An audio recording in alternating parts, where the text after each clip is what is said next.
Hey All right, everybody, good. I'm Mortimer Blankenship, And I'm Brian Asbury. and we're doing something new today. As you can see, we have our guest Vito Andretti, and we're going to call this What's up, segment everybody? "The Donut Hole with Vito." So, Yes, sir. Vito, we we've we've known each other for years, Yes, sir. and I know you've always had good stories um, about wrestling and about OVW. And as you know, developmentally speaking, we've been focusing a lot on OVW lately. So let's just get right into it. We Okay. Well, I'm going to talk about, you talk about OVW. I'd like to bring up a story of, it was the first night we were officially OVW. It was the first night that Cornette was there for television, Okay. you know? And we'd met Jimmy a couple times. He'd come to a couple of Danny shows before we were part of the WWE. And I don't know if it was WWF then or not. Um, but It should have been because the get the F out happened uh, a little bit into it because I always remember Danny wearing the Damaja wearing "Get the F Out" shirt. So yeah, it was a yeah. little bit, yeah. Gotta love Dano, man. Dano's a great guy. I got some good stories about Dano and Dinsmore and the old lowrider and a trip to Morehead State University and some mushrooms. Okay. I got one of those. But I'm gonna get this story about Cornette. It was Cornette's first night at OVW. We'd, developmental. The locker room was packed, and there's all these extra big muscle heads in there, and half of them bastards didn't know what they were doing, and three-quarters of them didn't make it. But anyways, we'd heard about Cornette's thing, and everybody knew about the drive-through incident. Everybody'd heard about him doing stuff with the tennis racket, just shit that you didn't want to piss Jimmy off. Right. So we were all nervous, and we're sitting in the old OVW locker room, and it's about 10 feet wide with benches on each side and probably 20 feet long. And you got 30 guys in there, right? And there's just a wooden bench on the side nailed to the wall. And we always ribbed each other. And handsome Jason Lee used to do this thing called basting, like a turkey baster. But what he would do is if somebody wasn't looking, and I think you saw me do this, Morty, I stole this from him.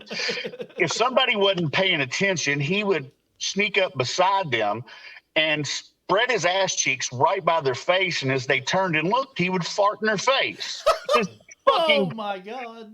fucking fabulous. I used to use it after that. It was, but I never made this mistake. I think this was a protein shake gone wrong, is what I think happened. Well, American Eagle, who was later Jerome Crony, is sitting on the bench beside me. Now I'm in the floor putting my boots on, and I got my blue mechanic coveralls, and American Eagle's got his all white spandex stuff, and he's got his hood off.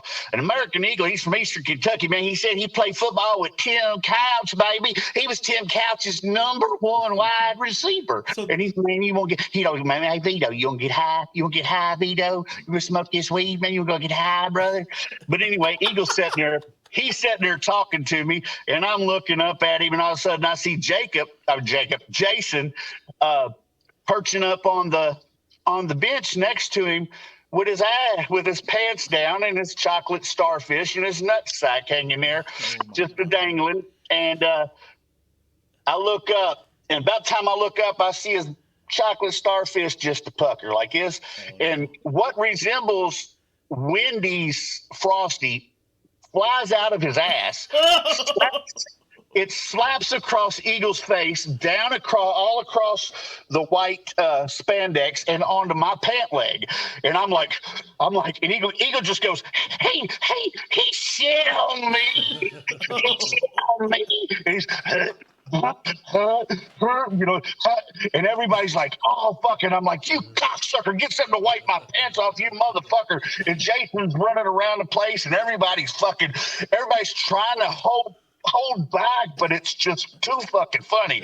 Now, Cornette and Danny are on the other side of a curtain, not more than fucking 8-10 feet away from us. So, it's just bonkers and haywire, and everybody's running around. Jason gets me a towel, and Eagles, he shit on me. He shit on me. And he's I think he went out back and puked. And I'm like, Jason, get me something to wipe. And everybody, we had to calm down. It was so fucked up. Jason was the first match on. And it settled down, and we were all fucking, people were either laughing or I was fucking hot, wanting to kill him, and trying not to puke myself. And then Jason's got to go like out the curtain, right? He's got to go out the curtain. He's the first match. I can't remember if it was a dark match or it was T. Williams starting, so it was probably a dark match. And he's got to go out the curtain. Hell, it might have been TV. I don't know. We used to do TV live, straight live the whole time, So if you had a 7-minute mark, you had to hit the 7-minute mark. And there's plenty of times that shit wouldn't go right, and Danny would make him go out and do the match over and tell the people in the crowd that the damn match, the tape broke. But that's another story for another day. But everybody finally calms down, and it's just bonkers. And so I'm pissed off at Jason. So I get his shoes and just fill them up with piss. I piss all in his shoes. Oh my God! While he's in the ring. I just pissed all in his shoes. And he came back and, he did his match, came back in the locker room. And I don't remember what all happened, but I knew that he figured out, or somebody dimed me out, that I'd pissed in his shoes because he left in his socks. No, he left in his wrestling boots, not his socks. He just wore his wrestling boots out. He knew, but we didn't get real hot about ribs and stuff back then. It was just like, okay, you got me. I'm gonna get you back next time. That's it's like when I came up there to Madison, all those guys were like, they were a little touchy about some of the ribs I pulled on them. But I'm like, man, if I pull a rib on you, you could pull one back on me. But yeah, that's the story of Cornette's first night at Ohio Valley. And I think if you watch Dizzy's shoot video that he did, I think he put a tape out with was it Smart Mark Video or one of them, but somewhere out there's a shoot with Nick Dinsmore, and he talks about it in the shoot. So my story is it's real. It really happened, and it was a hell of a lot of fun. Back in those days, I don't know. It's like I heard Cena referred to it as Camelot because we just had so much fun. It was so loose and easygoing, and it changed, though. It changed. It became a business, and there's nothing wrong with that. But some of those good old days,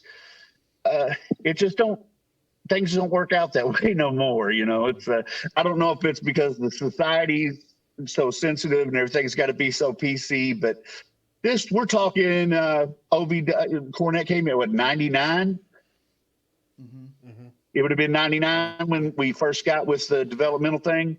And I was there from like 90. I was at OVW from 95 to like 02. But yeah, it was a hell of a first night.